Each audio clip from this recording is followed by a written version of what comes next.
like to invite over our synagogue president, Todd Sugarman, to offer some words to the congregation. Everybody hear me? This is my speech. I got a lot to say. All right. Good morning.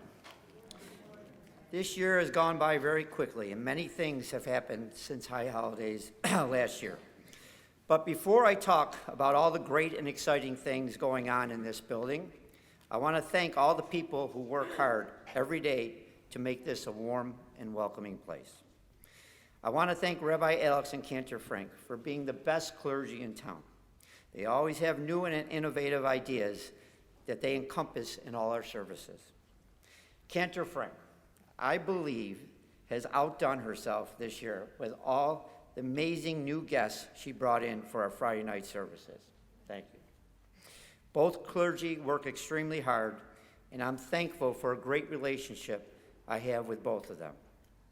I want to thank our administrative assistant, Nancy McGordy, who consistently is coming up with great ideas for short trips or activities for our congregants.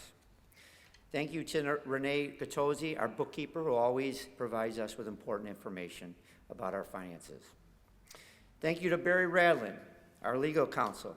I couldn't do this job without you. Joanne, that's right, Joanne. That's all you have to say is her first name, and we all know who she is. I say it all the time. She is the hardest working person in this congregation. Her dedication and loyalty are unmatched. So do me a favor. When you walk out of services today, please go over to her and just say thank you.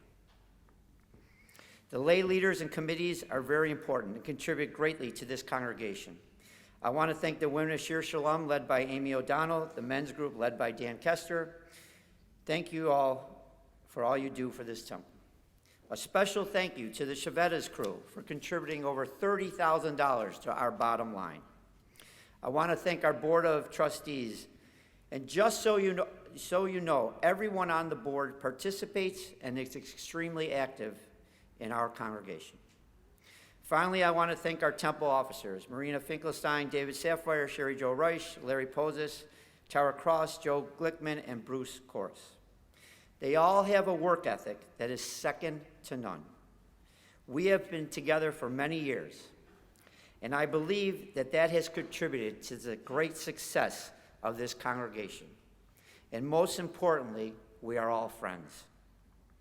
So again, thank you to everyone who contributes to our temple success. Okay, let's talk about all the great things happening in our temple. Last year, I stood before you and promised you pickleball, and you all laughed at me. Well, with the help of David Sapphire, we have pickleball. It's a big hit. Over 50 people now play. Many of them learned the game here. Members who didn't even know each other have become friends. Pickleball actually was the start of our renovations. We couldn't see the ball very well, so we had to put new lights in, and with the financial help of National Grid, we ended up putting new energy-efficient lights throughout the entire building. The domino effect was on. We realized we needed outside natural light that was being blocked by the curtains, and once we took the curtains down, saw the condition of the windows. We knew they had to be replaced. So we put in new windows, as you can see. And once the sunlight came in, we realized we needed to put a fresh coat of paint on the walls and ceiling. The renovations didn't stop there. As we can all see, our foyer is being renovated with the funds provided by the Ungerleider family. Lillian and her husband Benjamin were longtime members who both passed away. Their children made a substantial contribution that helped make this much-needed foyer renovation a reality. Still to come are new mahogany doors with wood-based molding and new crown molding along the ceiling. There will also be new furniture in that area, and we didn't stop there. We continued the renovations down the hall, and we just started the open area We plan on installing new high-end ceiling tiles, new carpeting, repainting the entire room, and we hope to make this area an area where the congregants might want to use for small dinner parties, small events, that they don't need the big social hall. The main office will be renovated and should be completed by the winter. The Ganeno room will be worked on over the winter months. As I wrote in my high notes column this month, this is something with the support from others I feel is necessary to do. The finance people have worked hard since we have merged to watch our spending and invested our funds wisely.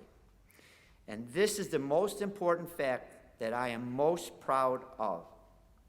We have exactly as much money in our total funds as we had 11 years ago when we merged. I'll repeat that. We have exactly as much money in our temple funds as we had 11 years ago when we first merged, and that is with the cost of business increasing every year. We always say we want this temple to be around for our kids, and I believe it will. However, I feel it's time now to give back to all the people who have worked so hard to keep us financially sound. Thank you to all those people. Besides all of this renovation, we continue to run great events. I promised you a Winterfest in the social hall last year, and in March, we had a great turnout. In July, we continued with our annual Summerfest, and this year it was raining, but that didn't stop us from quickly moving inside and having another great turnout and a fun time for all who attended. We also have become a hub for many Jewish Federation events and outside fundraisers. We have a great location, a great worship and picnic area, and now we will have an updated facility. Folks, I love this job. This is mine and my wife Pam's second home. It's an honor representing this synagogue. So when Craig Small gives his annual appeal ask next week, please, please, give willingly and enthusiastically. This congregation, this building, it belongs to all of us.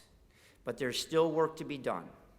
In the year 5784, let's make our spiritual home a source of pride for all of us. Lashana Tova.